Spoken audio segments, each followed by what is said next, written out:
तुष्टीकरण की राजनीति हमेशा नहीं चलती है। ये बात बयान मेरा नहीं है, आज का ये बयान दिलीप मंडल का है। इससे पहले ये बयान कांग्रेस के खिलाफ बीजेपी देती थी, तब जब बीजेपी सत्ता से बाहर हुआ करती थी, कांग्रेस के अंदर कांग्रेस सत्ता में होती थी। अच्छा, आप लोग बताइए, आप लोग सब जानते हैं कि तुष्टीकरण शब्द कहाँ से आया, और तुष्टीकरण वाला जो बयान है वो मुसलमानों के लिए चुना गया था कि मुसलमानों का कांग्रेस तुष्टीकरण करती है।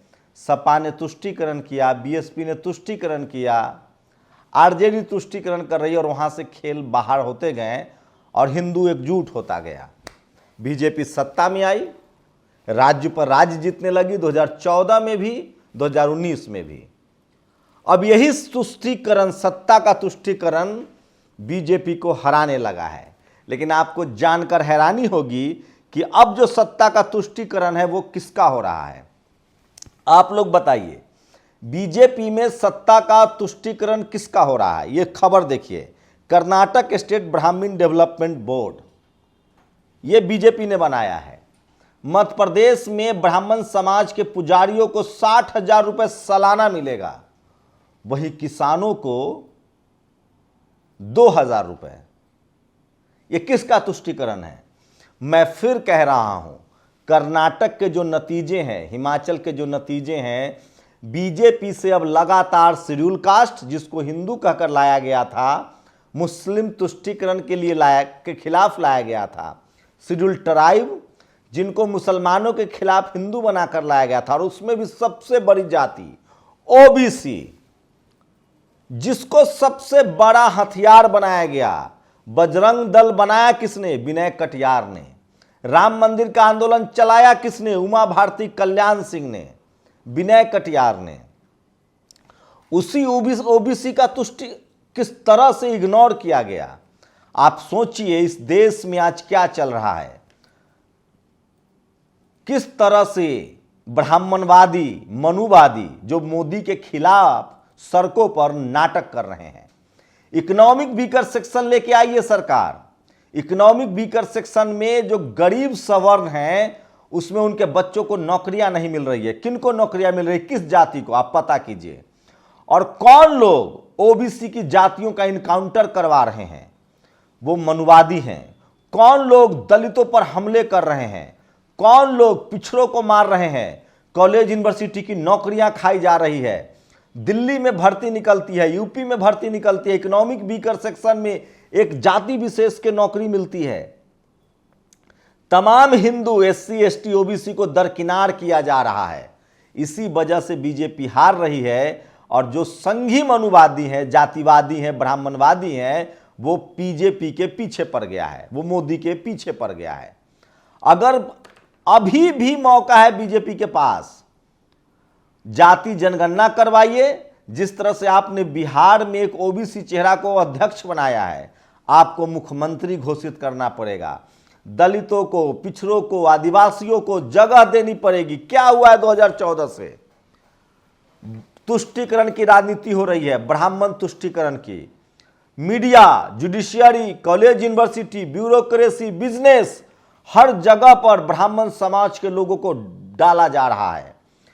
कट्टर हिंदू ओबीसी के 27% रिजर्वेशन मध्य प्रदेश, राजस्थान, छत्तीसगढ़ में नहीं दिया जा रहा है। ब्राह्मण समाज के लोग कोर्ट चले जा रहे हैं। ब्राह्मण तुष्टीकरण, सुप्रीम कोर्ट में सबसे ज्यादा ब्राह्मण समाज के जज हैं। ब्राह्मण तुष्टीकरण, हाई कोर्ट में सबसे ज्यादा ब्राह्मण समाज के जज हैं। ब्राह्मण तुष्टीकरण, कैबिनेट सेक्रेटरी सबसे ज्यादा ब्राह्मण समाज के लोग हैं। 3 से 4 एससी, एसटी, ओबीसी हिंदू है। 3 से 4 SC, ST, OBC high court, supreme court में जज बनते हैं। आप बताइए, इतना बड़ा तुष्टीकरण करके कैसे मिलेगा आपको हिंदुओं का वोट, कैसे मिलेगा बजरंग दल का वोट। तो दिलीप मंडल ने यह पोस्ट शेयर किया और कहा है कि ब्राह्मणों के तुष्टीकरण की वजह से बीजेपी हार रही है, क्योंकि उनके पास संख्या तो है नहीं।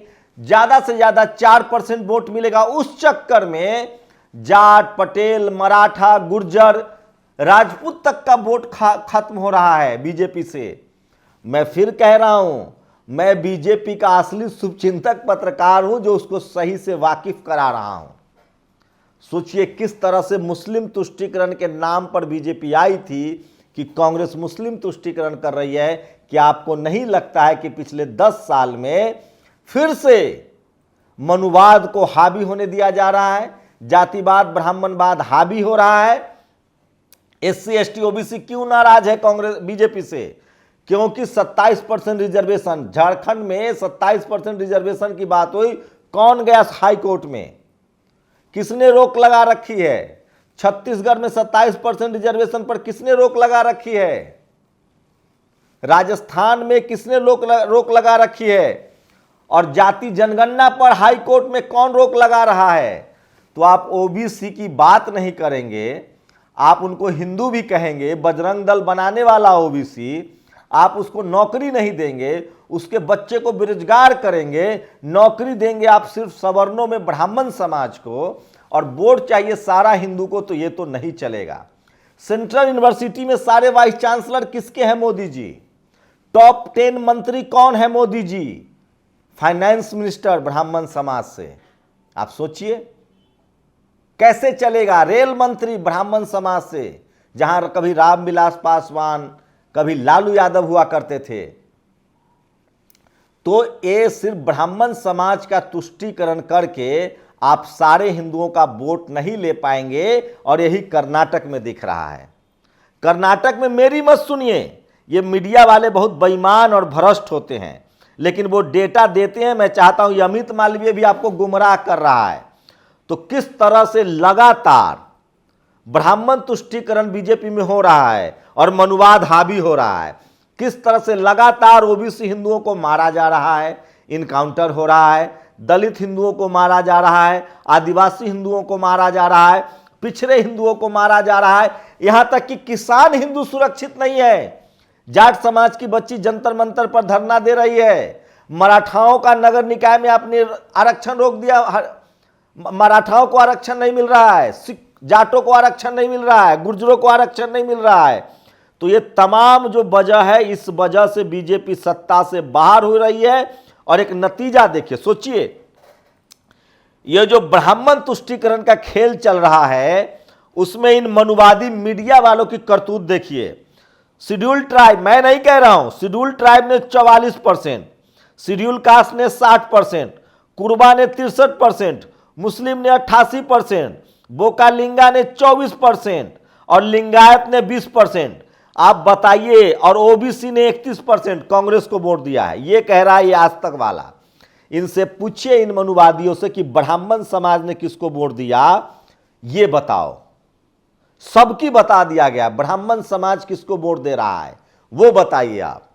तो बीजेपी की हार की सबसे बड़ी वजह है ब्राह्मण तुष्टीकरण। सोचिए, मध्य प्रदेश में ये लोग ओबीसी मुख्यमंत्री को हटाकर ब्राह्मण समाज का मुख्यमंत्री बनाने वाले थे, वहां भी इनकी हार तय है। 60,000 रुपए वहां दे रहे हैं पुजारियों को, किसान हिंदुओं को नहीं देंगे। तो ये जो तुष्टीकरण है, ये बीजेपी को ले डूबेगा, मोदी जी को ले डूबेगा। अभी भी मौका है, मोदी जी जुडिशियरी में तुष्टीकरण खत्म कीजिए, कॉलेजियम सिस्टम लागू कीजिए। इकोनॉमिक वीकर सेक्शन का रिजर्वेशन जो है वो असंवैधानिक है, उसको खत्म कीजिए। 27% रिजर्वेशन ओबीसी को मिल रहा है सारे देश में, उसको लागू कीजिए। और जाति जनगणना कराकर लगभग 50% रिजर्वेशन है, उसको लागू कीजिए। नहीं तो आपके हाथ में कुछ नहीं होने वाला है। सिर्फ आप 5 से 7% लोगों को देकर सब कुछ, media, judiciary, college, university, business, ज्यादा दिन तक बेवकूफ नहीं बना सकते हैं। डॉक्टर नहीं बनने दे रहे हैं, इंजीनियर नहीं बनने दे रहे हैं। आपने कुछ अच्छे काम किए थे, सैनिक स्कूल में आपने ओबीसी को रिजर्वेशन दिया, केंद्रीय विद्यालय में आपने ओबीसी को रिजर्वेशन दिया, ये पहले कार्यकाल में आपने किया था। तब जाकर आप आए थे सत्ता में, 27 ओबीसी मिनिस्टर बनाए थे आपने 2014 की सरकार में, लास्ट में ही, तब आए थे यूपी में आप सत्ता में। लेकिन अगर आप इसी तरह से एससी एसटी ओबीसी हिंदुओं को, जिनकी संख्या 85 से 90% है, किसान जाति के हिंदुओं को आप तुष्टीकरण करेंगे, उनको आप सिर्फ ब्राह्मण समाज का भला करेंगे। आपको पता है मनुवादियों ने तमाम सेंट्रल यूनिवर्सिटी पर कब्जा कर रखा है, तमाम स्टेट यूनिवर्सिटी पर कब्जा कर रखा है। वहां SC ST OBC और किसान जातियों के बच्चों के नंबर काटे जा रहे हैं, नौकरियां नहीं मिल रही है। आप प्रधानमंत्री नहीं रह पाएंगे अगर आप तुष्टीकरण की नीति पर चलेंगे। आप खुद पिछड़े समाज से हैं, आप 27% रिजर्वेशन को आगे कीजिए और कम से कम जाति जनगणना तो करवाइए, जिसको मुद्दा बनाकर राहुल गांधी ने चुनाव जीत लिया कर्नाटक में। किस नाम पर राहुल गांधी ने चुनाव जीता? दलित समाज का राष्ट्रीय अध्यक्ष और जाति जनगणना के मुद्दे पर चुनाव जीता, दिलीप मंडल ने लिखा। और सोचिए, इस देश की मनु मीडिया आपको यह बात नहीं बताएगी, क्योंकि सारे समाज ने सबको वोट दिया, ये ग्राफिक्स में बता रहा है। ब्राह्मण समाज ने किसको वोट दिया ये नहीं बता रहा है। तो तमाम राजनीतिक जानकार बता रहे हैं कि जिस तरह से ब्राह्मण तुष्टीकरण का खेल चल रहा है और हर जगह पर ब्राह्मण समाज के लोग कब्जा कर रहे हैं, और दूसरे हिंदी जातियों को, चाहे वो रिजर्वेशन वाले हो, चाहे इकोनॉमिक वीकर सेक्शन की बात हो, इन सब में ब्राह्मण समाज के लोग सारा हिस्सा खा रहे हैं। इस वजह से बीजेपी चुनाव हार रही है। अब मोदी जी के हाथ में है कि ब्राह्मण तुष्टीकरण खत्म करें। Media, judiciary, college, university, bureaucracy, business, वहां किसान जातियों को सुप्रीम कोर्ट में ठाकुर जज नहीं है, ठाकुरों को भारत रत्न नहीं मिल रहा है, जाटों को जाट धरना दे रहे हैं, क्षत्रिय में सोचिए जाट, गुर्जर, पटेल, मराठा, राजपूत, ये सब दरकिनार किए जा रहे हैं। सिर्फ ब्राह्मण तुष्टीकरण से अगर बीजेपी जीतेगी तो ये ठीक नहीं है। ऐसे कैसे चलेगा? तमाम हिंदू इसलिए नाराज हैं, जिन्होंने बजरंग दल बनाया वो भी नाराज हैं। और मुझ पर जो लोग आरोप लगाएंगे कि मैं जातिवादी हूं, वो जाकर आज तक पर जाके कंप्लेन करे, जिसने जाति वाइज आंकड़े जारी किए हैं, SC ST, कुरबा, मुस्लिम, बोकालिंगा, OBC और लिंगायत। इसमें मुस्लिम को छोड़ दीजिए तो सारे हिंदू लोग हैं। तो आप बताइए कि वोट लेंगे सारे हिंदुओं का और भला करेंगे सिर्फ ब्राह्मण समाज का। वाइस चांसलर वो बनेंगे, जज वो बनेंगे, प्रोफेसर वो बनेंगे, डॉक्टर वो बनेंगे और लाठी भी चलाएंगे। जहां जहां बीजेपी की सरकार है, चाहे कांग्रेस की सरकार है, गुंडागर्दी चल रही है। SC ST OBC के बच्चों को मारा जा रहा है, उनकी नौकरियां छीनी जा रही है, अंगूठा काटा जा रहा है। यह तुष्टीकरण की राजनीति से कर्नाटक में कांग्रेस की जीत हुई है। अब भी मौका है, अगर बीजेपी ब्राह्मण तुष्टीकरण से निकलती है और तमाम हिंदुओं को उसकी संख्या के बराबर अधिकार देती है, तो फिर आ जाएंगे मोदी जी। आप लोग की क्या प्रतिक्रिया है? क्या कर्नाटक चुनाव की सबसे असली वजह ब्राह्मण तुष्टीकरण है? और क्या media, judiciary, college, university, bureaucracy, business, नौकरी, फिल्म, सिनेमा, सब जगह से जिस तरह से ब्राह्मण के अलावा बाकी हिंदुओं का पत्ता साफ हो रहा है, जिस तरह से जाति के नाम पर हमले बढ़ रहे हैं, क्या इस वजह से 2024 का चुनाव बीजेपी हार जाएगी? आप लोग अपनी प्रतिक्रिया जरूर दीजिए। शुक्रिया। नेशनल दस्तक की आपसे गुजारिश है कि अगर इसको बचाना चाहते हैं तो नेशनल दस्तक को सब्सक्राइब करने के लिए रेड कलर के सब्सक्राइब बटन को दबाएं, फिर बेल आइकन की घंटी दबाएं। नेशनल दस्तक को बचाने के लिए बहुत जरूरी है कि हर खबर को शेयर करें, लाइक करें, कमेंट जरूर करें।